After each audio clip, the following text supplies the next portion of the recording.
So then we are back with more understandings from the Aramaic English translation of the word, and very important understanding from it is regarding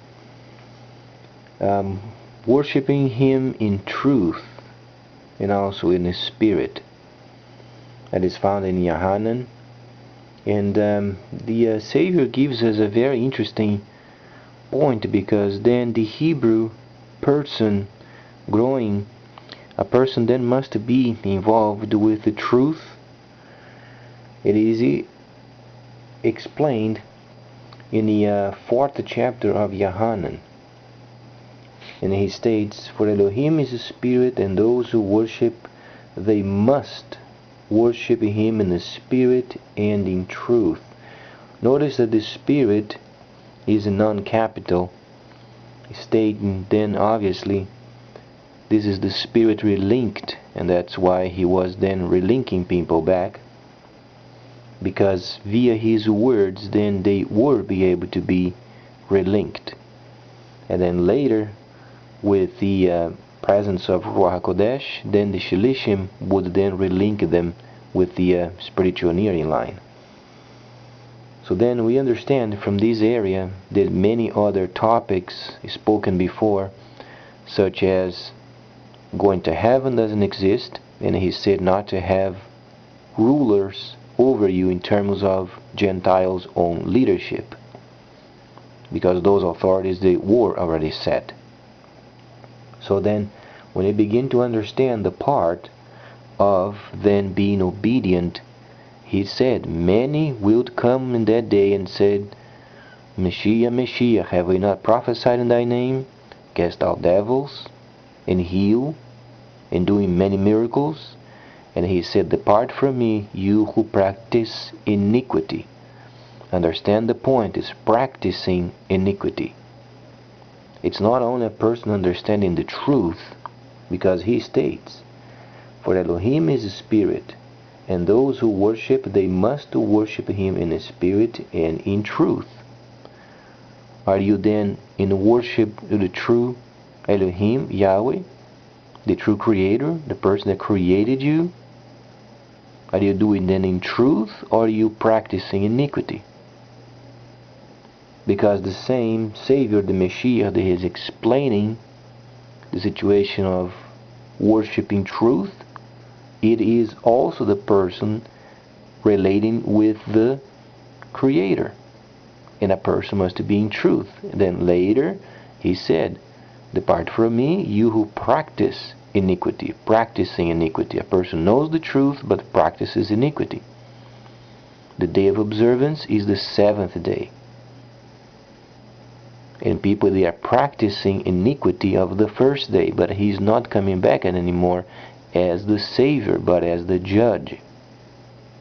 If we are not found ourselves faithful to the renewed covenant in truth, then we are condemned, because He's going to say, "Depart from me, you who practice iniquity." The practicing iniquity, false Messiah. That's why He brought then the false doctrine. It's a form of God, deny the power. So then when he states then, "For Elohim is a spirit, and those who worship, they must worship Him in the spirit and in truth." And then the context is, if we know the truth and we practice iniquity, then we are in the category of those people that came to Him and say, "Have we not prophesied in thy name? Cast out devils in thy name? Performing many miracles in thy name?" And then lacks yet the 7th day observance. And then He's going to say, "Depart from me, you who practice iniquity." Yet you those understand those areas and you do practice, yet you don't practice what He was then saying to do. Therefore lost. And that's why then Yahweh Himself had the plan of themselves going out and forming holy lands around the world. because the world should not have opinion regarding his government. We were bought at a price, and we were given instructions. If we are not loyal to those instructions, then we are lost. If we practice iniquity knowing that we were bought at a price, but then if we try to do our own, understanding that he's coming as the judge. The problem is he's coming as the judge. If he was returning as the Savior as previously, then you could claim that you could sin and then be saved later. But the problem is he's coming as the judge. So if you find yourself in iniquity, there is no chance of going into heaven, and there is in fact no heaven. Rather than being in rest until the new earth is established, then you're going to torment. First, death. Because of practicing iniquity. So then it would be similar as then when they came in to recline and eat, he was washing then Shimon. But prior of washing him, Shimon did not want him to wash him. He had a Gentile mind. And in the kingdom, if we are not obedient, then we are judged. That's why those who come to him must worship him in truth and in the spirit. So then some people, they want to do half and a half. They want to be part in the spirit, part in the soul. And that's why he said, depart because you practice iniquity. And this gives you the understanding of going around the world forming holy lands, because then they would be set apart and the world would not influence them. When the camps was disbanded, what went on was then people, they were no longer obedient. They tried to rationalize their own way of salvation. But then the camps are returning, because the seed is leaving the nearing line, and the people are being relinked in the truth and in the nearing line. Churches outside of the camp were always lies. That's why he's going to say, then depart from me, you who practice iniquity. Because the church should be in each tabernacle of each camp. That's where the church is at. And the shepherds are the saved Hebrew brothers. Those are the shepherds. If we don't do what he said to do, then we practice iniquity. It's not the situation of having the truth in mind and then not doing it. The problem is lacks the practice of what is truth.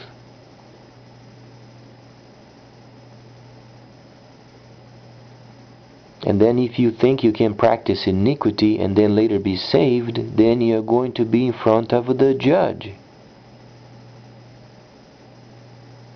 And there is nowhere else to go, because he is the true judge. He already came as the Savior to clean up those holy laws from the thousands of other laws. We don't have recorded those other thousands because they were cleaned away.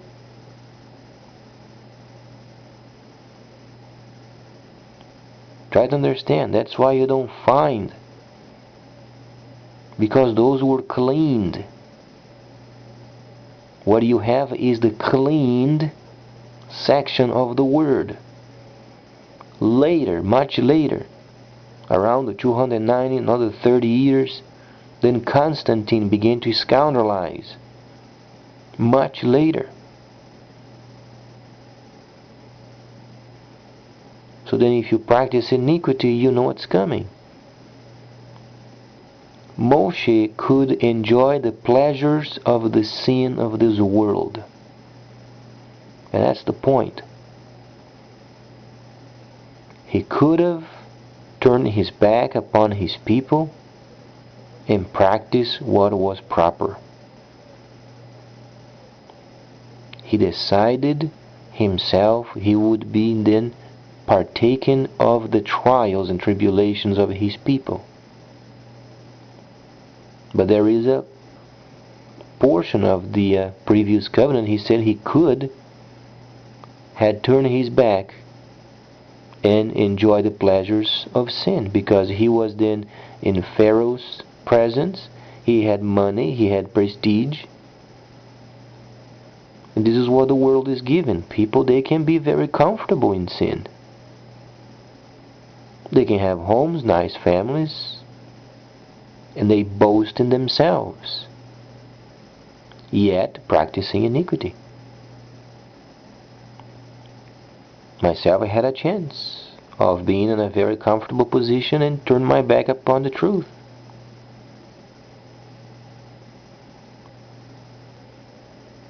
But then, as the example of Moshe, and most importantly of the Savior Yahweh himself, he had to make decisions and then be on a part of the trialing and tribulations in practicing the truth. Otherwise, as he said, what is to you if you gain the whole world yet you lost your soul? At the end, you practice iniquity. So what you gain on this earth then is lost, along with your soul. So if you think you can be exempt from the holy laws, you are badly mistaken. Because what you read was already cleaned up scriptures. Except later the Bible's word is scoundrelized, and they thought they could make the laws, holy laws, cleaned up, a way of being excused from them.